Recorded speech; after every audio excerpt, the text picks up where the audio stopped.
Welcome back to our channel. Today, we're diving into a recent update on Discord and showing you how to turn off the Filter All Messages feature on your PC. This option allows you to manage your direct messages with more freedom. So let's get started with the steps you need to follow. First, open the Discord app on your PC. If you don't have it open yet, click on the Discord icon to launch it. Once you're in the app, look for the gear icon located at the bottom left corner of the screen. This is your user settings menu. Click on that to proceed.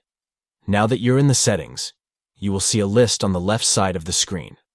Find and click on the Privacy and Safety option. This area contains all your privacy preferences, including settings for direct messages.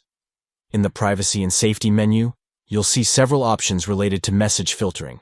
Locate the option that says Do Not Filter Direct Messages. Selecting this will turn off the message filtering system, allowing you to receive all direct messages without any restrictions.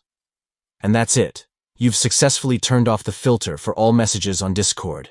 You can now enjoy uninterrupted chats with your friends and fellow gamers.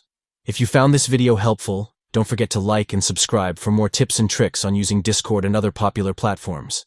Thanks for watching, and happy chatting.